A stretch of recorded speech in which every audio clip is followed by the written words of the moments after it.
Hello दोस्तों, channel में आपका फिर से स्वागत है। अगर मैं मार्केट वॉल्यूम्स के बारे में बात नहीं करता हूं, तो ये प्राइस एक्शन कोर्स पूरा नहीं होगा। इस कोर्स के दौरान हमारा पूरा फोकस प्राइसेस पर रहा। प्राइस एक्शन की सफलता के लिए वॉल्यूम्स एक बहुत ही महत्वपूर्ण भूमिका निभाता है, चाहे वह ट्रेंड्स या पैटर्न्स की पहचान करना हो, चाहे वह ब्रेकआउट्स और फॉल्स ब्रेकआउट्स का पता लगाना हो, चाहे वह किसी ट्रेड से एंट्री और एग्जिट करना हो, वॉल्यूम्स एक आवश्यकता है। जैसा कि आप जानते हैं, वॉल्यूम एक लीडिंग इंडिकेटर है, जिसका अर्थ है कि ये प्राइस से आगे चलती है या बस प्राइसेस में कुछ होने से पहले वॉल्यूम्स पहले से बदलाव दिखाएगा। ट्रेडर्स के रूप में हमारा कर्तव्य प्राइस और वॉल्यूम्स के बीच इस रिलेशन का पता लगाना है, ताकि मार्केट पर एक एज हासिल हो सके या बाजार की प्राइस मूव्स का पहले से अनुमान लगाया जा सके। तो चलिए बिना समय बर्बाद किए तुरंत शुरू करते हैं। मुख्य रूप से वॉल्यूम इंगित करते हैं कि किसी गिवन पीरियड में कितने शेयर खरीदे और बेचे गए हैं। शेयर जितना एक्टिव होगा, उसका वॉल्यूम उतना ही अधिक होगा। उदाहरण के लिए, आप टाटा मोटर्स के 100 शेयर्स 485 रुपये में खरीदने का फैसला करते हैं और मैं टाटा मोटर्स के 100 शेयर्स 485 रुपये में बेचने का फैसला करता हूं, या ये अलग अलग लोग भी हो सकते हैं जो एक ही प्राइस यानी 485 पर कम क्वांटिटीज में बेचना चाहते हैं, जो आपको 100 शेयर देने के लिए जमा किया गया है।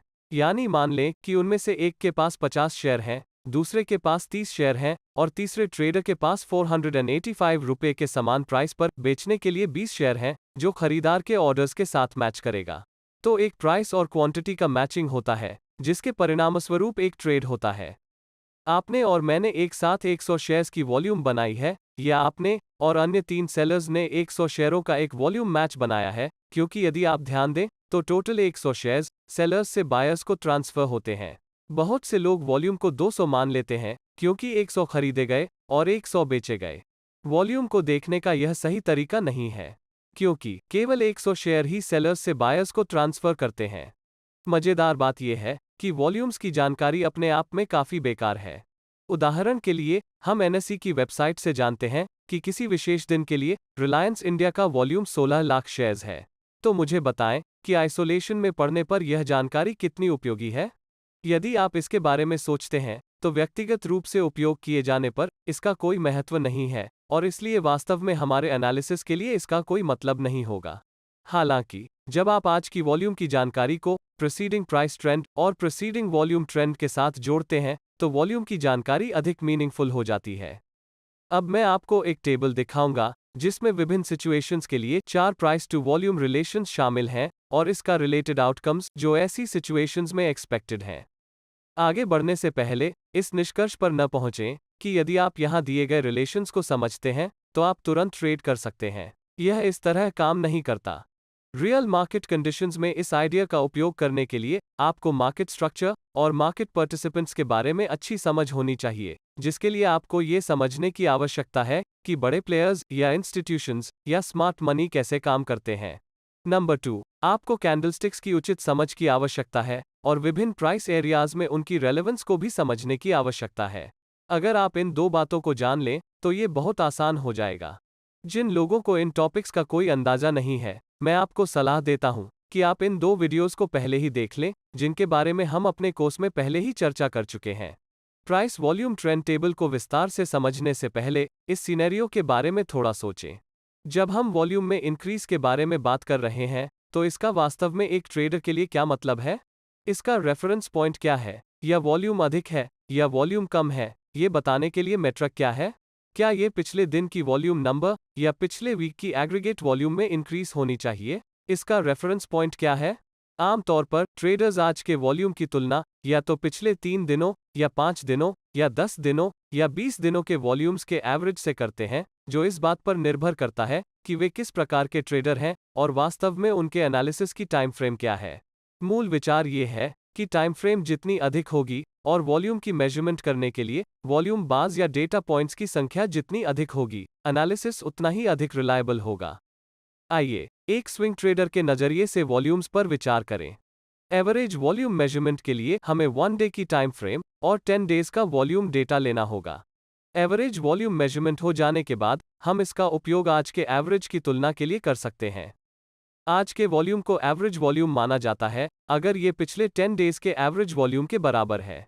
आज के वॉल्यूम को हाई वॉल्यूम या इंक्रीजिंग वॉल्यूम कहा जाता है यदि ये पिछले 10 डेज के एवरेज वॉल्यूम से अधिक है। आज के वॉल्यूम को लोअर वॉल्यूम या डिक्रीजिंग वॉल्यूम कहा जाता है अगर ये पिछले 10 डेज के एवरेज वॉल्यूम से कम है। पिछले 10 डेज एवरेज वॉल्यूम प्राप्त करने के लिए आपको केवल वॉल्यूम बार्स पर एक मूविंग एवरेज लाइन खींचनी है और हमारा काम हो जाएगा। यह फीचर अधिकांश चार्टिंग प्लेटफॉर्म्स पर मुफ्त में उपलब्ध है, इसलिए आपको हर बार इसकी मेजरमेंट करने की आवश्यकता नहीं है। इस चार्ट में आप देख सकते हैं कि वॉल्यूम्स को हरे और लाल बार्स द्वारा दर्शाया गया है और इसे प्राइस चार्ट के नीचे रखा गया है। वॉल्यूम बार पर खींची गई नीली लाइन 10 डेज के एवरेज वॉल्यूम्स को दर्शाती है।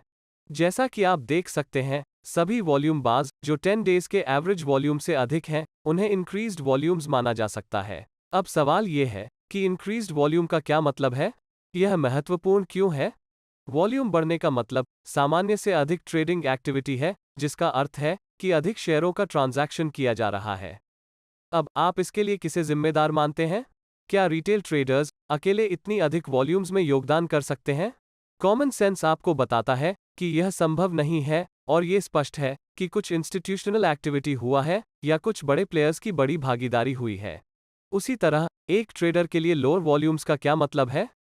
इसका सीधा सा मतलब है कि बड़े इंस्टीट्यूशंस इस समय उस विशेष स्टॉक में इंटरेस्ट नहीं रखते हैं और रिटेल ट्रेडर्स मेजॉरिटी वॉल्यूम्स में योगदान करते हैं।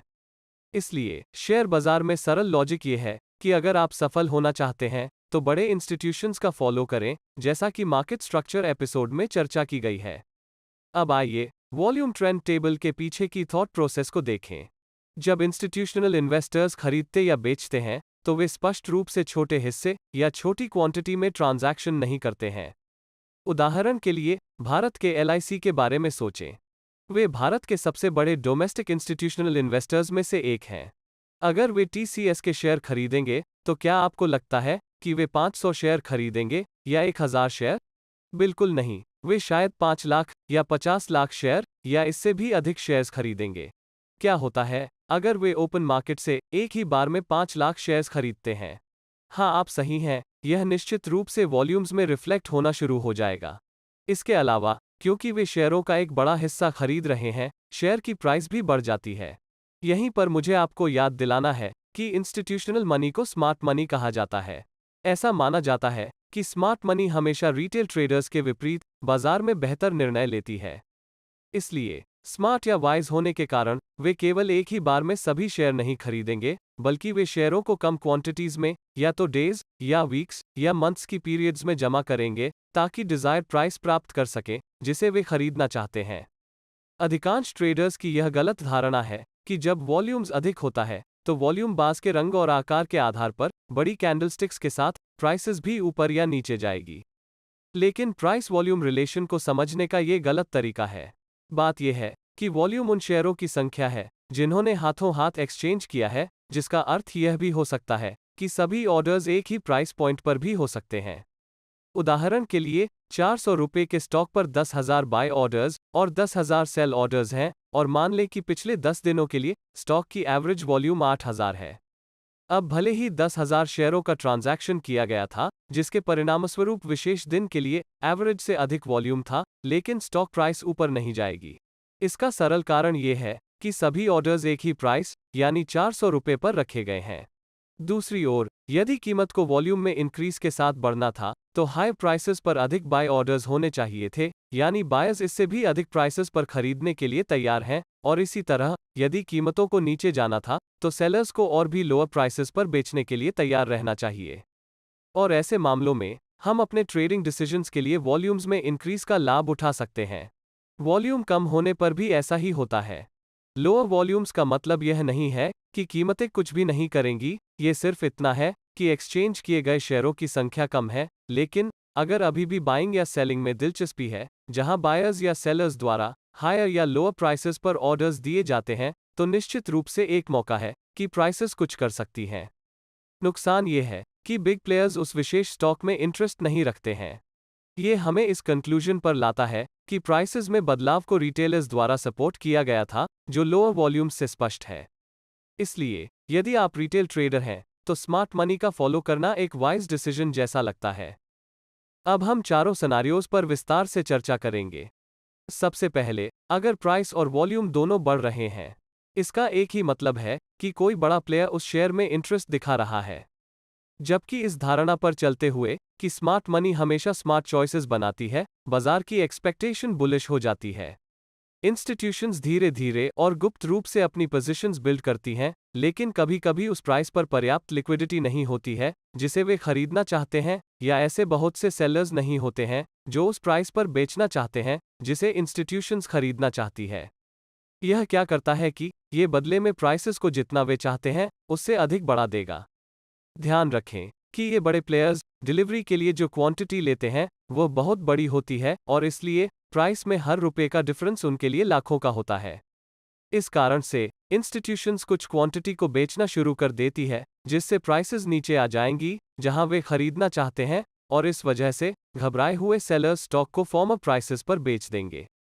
तो पोजीशन बिल्डिंग का यह फेज चार्ट्स में एक्यूमुलेशन या डिस्ट्रीब्यूशन के समान दिखाई देगा। जब इंस्टीट्यूशंस सभी ऑर्डर्स देना पूरा कर लेता है, तब बाजार ऊपर की ओर बढ़ना शुरू करता है, और यही वो समय होता है जब रिटेल ट्रेडर्स यह नोटिस करना शुरू करते हैं कि बाजार ऊपर जाना शुरू कर रहा है, और वे भी स्टॉक खरीदना शुरू कर देंगे जो प्राइसेस को और भी ऊपर धकेल देंगे।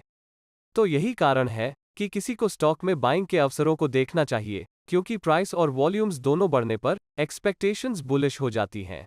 जब भी आप खरीदने का निर्णय लें, सुनिश्चित करें कि वॉल्यूम्स पर्याप्त हैं।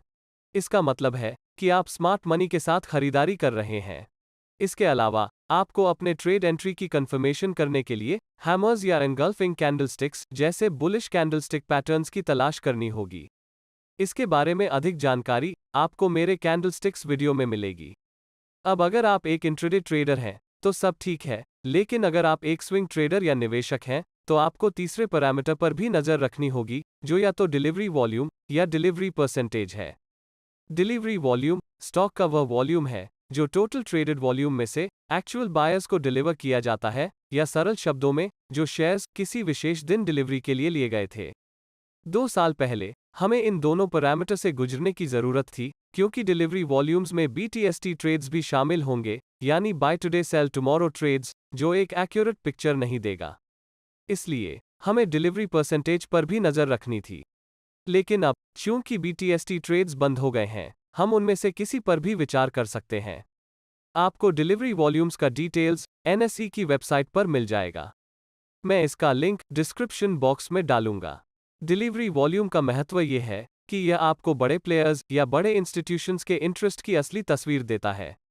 अगर बड़े इंस्टीट्यूशंस खरीदना शुरू करते हैं तो वे डिलीवरी के लिए शेयर लेंगे, और अगर आप कुछ दिनों के लिए डिलीवरी वॉल्यूम या डिलीवरी परसेंटेज में इंक्रीज देख सकते हैं और इसकी तुलना कर सकते हैं, तो आप बाजार में एक्चुअल बाइंग की इंटेंट को समझ पाएंगे।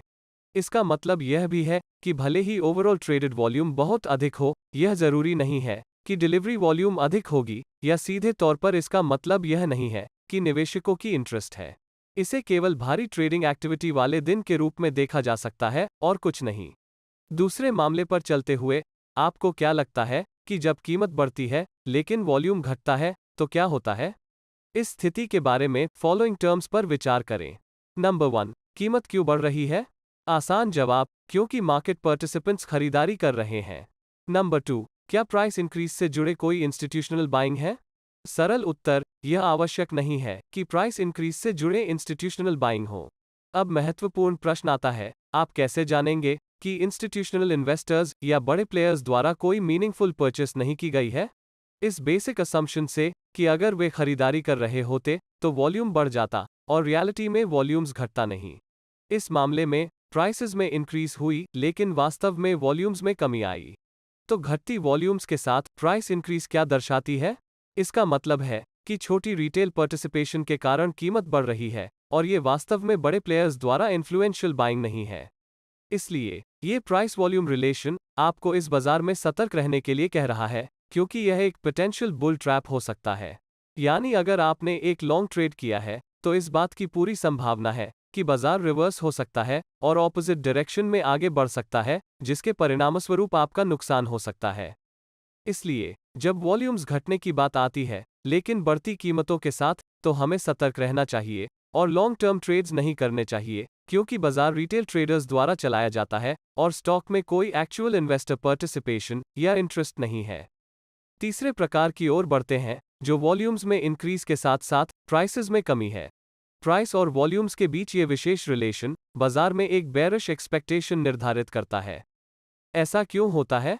पहला सवाल अपने आप से पूछें, कीमत में कमी क्या दर्शाती है? कीमत में कमी ये दर्शाती है कि मार्केट पार्टिसिपेंट स्टॉक बेच रहे हैं। लेकिन इसके विपरीत वॉल्यूम्स में इंक्रीज स्मार्ट मनी या बड़े इंस्टीट्यूशंस की पार्टिसिपेशन का संकेत देती है। जब दोनों घटनाएं एक साथ होती हैं, यानी प्राइसेस में कमी और वॉल्यूम में इंक्रीज, तो इसका मतलब है कि स्मार्ट मनी स्टॉक बेच रही है। वे इसे धीरे धीरे और गुप्त रूप से करते हैं ताकि मार्केट पार्टिसिपेंट्स को घबराहट ना हो। इस बारे में सोचें कि क्या होता अगर वे एक ही बार में बड़े सेल ऑर्डर देते। यह निश्चित रूप से प्राइसेस और वॉल्यूम्स दोनों में दिखाया जाएगा, यानी कीमत गिर जाएगी और वॉल्यूम्स बढ़ जाएगी। इससे रिटेल ट्रेडर्स में घबराहट पैदा होगी, जो आगे सेलिंग शुरू कर देंगे और इस एक्सटेंसिव सेलिंग के कारण कीमतें और भी गिरेंगी और इंस्टीट्यूशंस डिजायर्ड प्राइसेस पर नहीं बेच पाएंगी। इसका सीधा असर उनके प्रॉफिट्स पर पड़ेगा। इस कारण से वे शेयर्स को कम वॉल्यूम्स में धीरे धीरे बेचेंगे और डिजायर्ड प्राइसेस पर बेचने के लिए गुप्त रूप से पर्याप्त लिक्विडिटी उत्पन्न करेंगे। जबकि इस धारणा पर चलते हुए कि स्मार्ट मनी हमेशा स्मार्ट चॉइसेस बनाती है, बाजार में एक्सपेक्टेशन बेरिश की है और इसलिए हमें स्टॉक में शॉर्टिंग के अपॉर्चुनिटीज को देखना चाहिए। इसलिए जब भी आप बेचने का फैसला करें, तो सुनिश्चित करें कि वॉल्यूम अच्छा हो। इसका मतलब है कि आप भी स्मार्ट मनी के साथ सेलिंग कर रहे हैं और अपनी ट्रेड एंट्री के लिए बेरिश कैंडलस्टिक पैटर्न्स का उपयोग करके अपने ट्रेड की कंफर्मेशन करें। और अगर आप एक स्विंग ट्रेडर या निवेशक हैं, तो डिलीवरी वॉल्यूम या डिलीवरी परसेंटेज को देखना एक अच्छा प्रैक्टिस है, जो इस मामले में डिक्रीज हो रहा होगा क्योंकि इन्वेस्टर्स अपने शेयर बेच रहे हैं। वॉल्यूम में इंक्रीज का मतलब डिलीवरी वॉल्यूम में इंक्रीज होना जरूरी नहीं है, इसे हमेशा ध्यान में रखें। अंतिम मामले की ओर बढ़ते हैं, जो तब होता है जब वॉल्यूम और प्राइस दोनों डिक्रीज हो जाती है। ये सवाल खुद से पूछें। नंबर 1, प्राइस क्यों डिक्रीज हो रही है? क्योंकि मार्केट पार्टिसिपेंट्स बेच रहे हैं। नंबर 2, क्या कोई इंस्टीट्यूशनल सेलिंग कीमतों में गिरावट से जुड़ा है? सरल उत्तर, हम उनकी पार्टिसिपेशन के बारे में सुनिश्चित नहीं हो सकते। सबसे महत्वपूर्ण प्रश्न, आप कैसे जानेंगे कि क्या इंस्टीट्यूशनल इन्वेस्टर्स द्वारा कोई मीनिंगफुल सेल ऑर्डर्स नहीं है? सीधा सा जवाब, अगर वे बेच रहे होते तो वॉल्यूम्स बढ़ जाता, लेकिन इस मामले में वॉल्यूम घट गया। तो प्राइसेस में गिरावट और वॉल्यूम्स में गिरावट क्या दर्शाती है? इसका मतलब है कि स्मॉल रिटेल ट्रेडर्स ही कीमत में डिक्लाइन का कारण है और वास्तव में यह इंस्टीट्यूशनल सेलिंग नहीं है। इसलिए यदि आप स्टॉक बेचने की योजना बना रहे हैं, तो आपको सतर्क रहना होगा क्योंकि यह एक पोटेंशियल बेयर ट्रैप हो सकता है। इसका मतलब है कि अगर आपने किसी स्टॉक को शॉर्ट किया है, तो इस बात की पूरी संभावना है कि प्राइस रिवर्स हो सकती है और आपके ट्रेड के खिलाफ जा सकती है। दोस्तों, इस वीडियो के लिए बस इतना ही। यदि आप अपने ट्रेड्स के लिए डिलीवरी वॉल्यूम्स या डिलीवरी परसेंटेज का एनालिसिस करने के बारे में अधिक जानना चाहते हैं, तो मुझे कमेंट्स में बताएं। और अगर आपने कुछ नया सीखा है, तो एक लाइक करें और चैनल को सब्सक्राइब करना ना भूलें, ताकि आप आने वाले किसी भी वीडियोस को मिस न करें। मैं आप लोगों से अगले वीडियो में मिलूंगा।